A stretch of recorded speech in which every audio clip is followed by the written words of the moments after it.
Bismillahirrahmanirrahim. Assalamualaikum warahmatullahi wabarakatuh.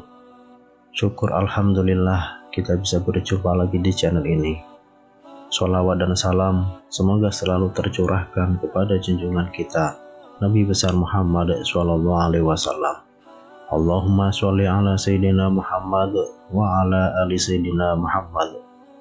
Harapan dan doa saya untuk saudaraku semua yang menonton video ini, semoga saudaraku semua selalu diberikan kesehatan oleh Allah, dimudahkan segala urusannya, dilapangkan rezekinya, diampuni segala dosanya.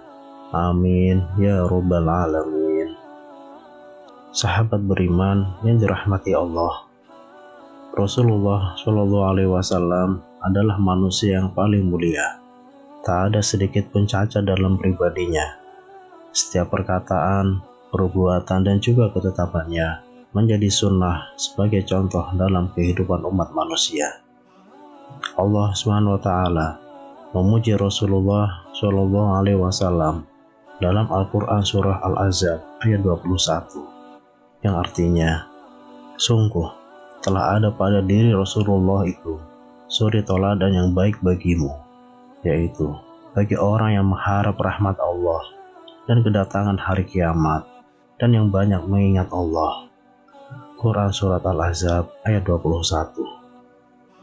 Salah satu di antara keistimewaan Rasulullah adalah kecintaan Rasulullah kepada umatnya. Rasulullah sengaja menahan doa mustajabnya di dunia untuk akhirat kelak sebagai syafaat untuk umatnya. Sampai-sampai di akhir-akhir menjelang wafat, bilaupun yang ada di dalam pikirannya adalah umatnya. Rasulullah SAW pernah memberikan suatu nasihat kepada salah seorang sahabatnya untuk mengamalkan nasihat ini dan mengajarkannya kepada orang lain agar selamat hidup di dunia dan juga di akhirat. Nasihat ini pada dasarnya juga diperuntukkan kepada umat-umat sesudahnya yang dapat mengamalkannya. Lalu, apakah nasihat Rasulullah SAW itu? Dan siapakah sahabat yang diberikannya nasihat itu? Sahabat beriman yang dirahmati Allah, seorang sahabat Nabi yang diberikan nasihat itu adalah Abu Hurairah radhiyallahu anhu. Kala itu, beberapa sahabat ditanya, siapakah yang ingin mengambil nasihat dariku dan mengerjakannya? Maka Abu Hurairah radhiyallahu anhu menjawab, aku wahai Rasulullah. Hal ini disebut dalam sebuah hadis yang diriwayatkan oleh Imam At-Tirmizi dan dihasankan oleh Albani rahimahullah.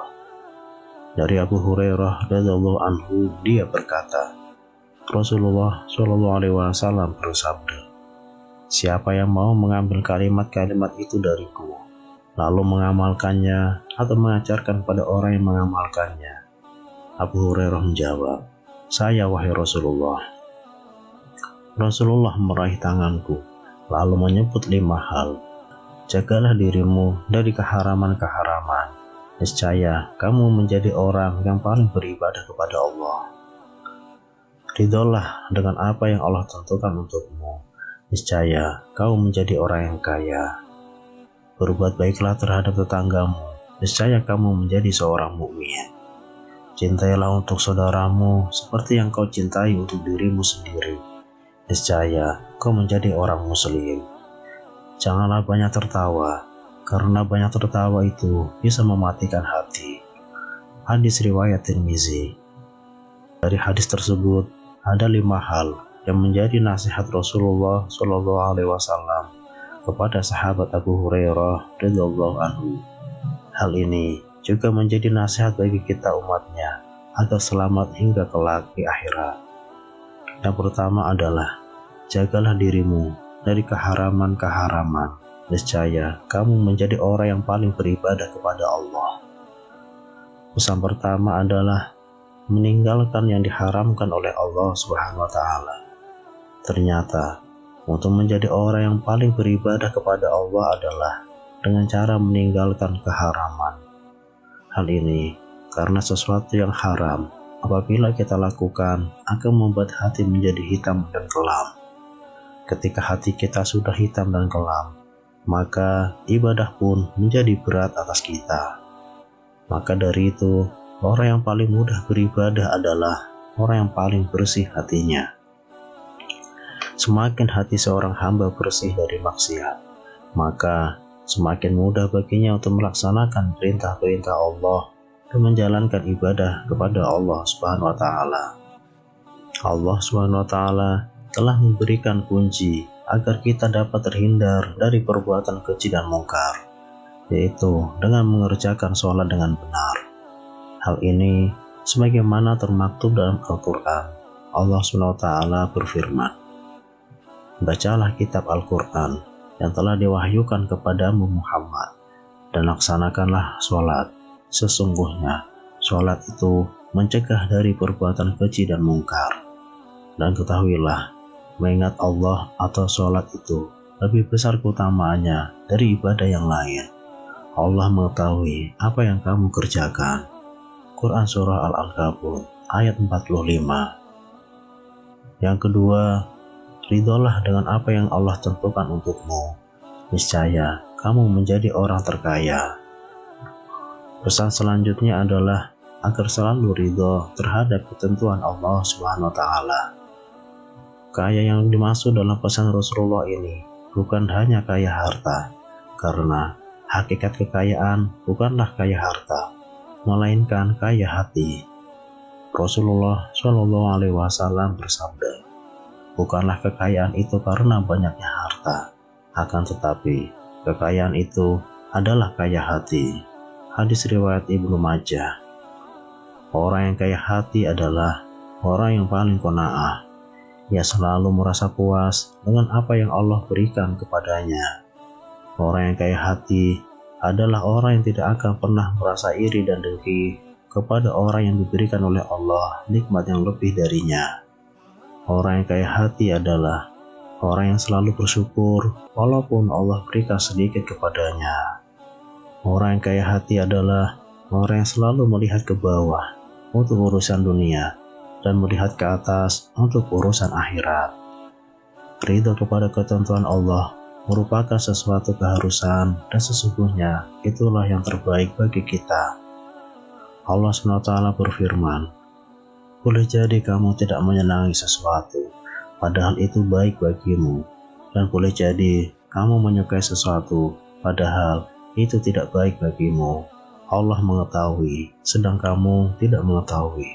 Quran Surat Al-Baqarah ayat 216. Yang ketiga, berbuat baiklah terhadap tetanggamu, niscaya kamu menjadi seorang mukmin. Mukmin berarti orang yang beriman. Baiknya keimanan seseorang bisa dirasakan oleh orang-orang yang terdekat dengannya atau oleh lingkungannya. Rasulullah Shallallahu Alaihi Wasallam pernah menyampaikan bahwa tidaklah dikatakan beriman bagi seseorang sebelum ia berkata baik, memuliakan tamu dan tetangganya. Hal ini sebagaimana termaktub dalam sebuah hadis Rasulullah Shallallahu Alaihi Wasallam bersabda, "Tidak beriman seseorang sehingga ia mengatakan apa yang baik, atau jika tidak bisa ia diam. Tidak beriman seseorang sehingga ia memuliakan tetangganya, dan tidak beriman seseorang sehingga ia memuliakan tamunya." Hadis riwayat Bukhari dan Muslim.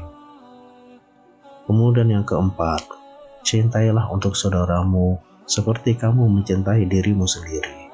Niscaya kamu menjadi orang muslim. Muslim bermakna orang yang menyelamatkan. Menjadi muslim artinya menjadi orang yang menyelamatkan orang lain dari kejahatan lisannya atau perbuatannya. Menjadi muslim adalah mencintai untuk orang lain sesuai dengan ia cinta dirinya sendiri. Jika ia mengharapkan kesehatan untuk dirinya, maka harapkanlah pula kesehatan itu dirasakan oleh orang lain. Jika ia mengharapkan mendapatkan kebaikan untuk dirinya, maka harapkan pula kebaikan itu dirasakan oleh orang lain. Jika ia mengharapkan kebaikan untuk dirinya, maka harapkanlah kebahagiaan itu dirasakan pula oleh orang lain. Hal inilah yang dicontohkan oleh sahabat-sahabat Nabi SAW, kaum Ansor yang mendahulukan saudaranya kaum Muhajirin daripada diri mereka sendiri. Tentang hal ini telah diabadikan oleh Allah SWT dalam Al-Quran.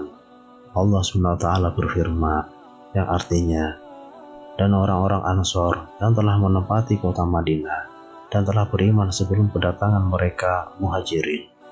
Mereka mencintai orang yang berhijrah ke tempat mereka, dan mereka tidak menaruh keinginan dalam hati mereka terhadap apa yang diberikan kepada mereka Muhajirin, dan mereka mengutamakan Muhajirin atas dirinya sendiri, meskipun mereka juga memerlukan.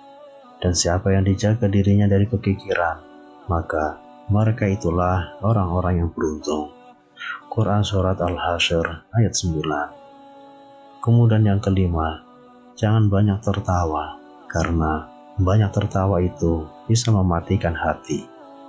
Islam mensyariatkan kaum muslimin untuk banyak tersenyum, karena tersenyum juga merupakan sedekah. Dan Islam melarang banyak tertawa, karena segala sesuatu yang berlebih-lebihan atau melampaui batas akan membuat hati menjadi mati. Dalam hadis yang diriwayatkan oleh Aisyah radhiyallahu anha, bahwa dia berkata, saya tidak pernah melihat Rasulullah SAW tertawa terbahak-bahak sehingga kelihatan tenggorokan beliau. Beliau biasanya hanya tersenyum. Hadis riwayat Bukhari dan Muslim. Rasulullah SAW bersabda, janganlah kalian banyak tertawa, karena banyak tertawa akan mematikan hati. Hadis riwayat Tirmizi. Menurut Imam Al-Ghazali, jika hati mati, hati tak akan bisa menerima peringatan Al-Quran dan tidak akan mau menerima nasihat yang baik. Sahabat beriman yang dirahmati Allah, demikianlah nasihat yang diberikan oleh Rasulullah SAW kepada Abu Hurairah radhiyallahu anhu, dan secara tersirat juga diberikan untuk umatnya. Semoga bisa memberikan tambahan ilmu agar menjadikan kita sebagai umat yang lebih baik ke depannya. Amin ya rabbal alamin. Wallahu a'lam. Wassalamualaikum warahmatullahi wabarakatuh.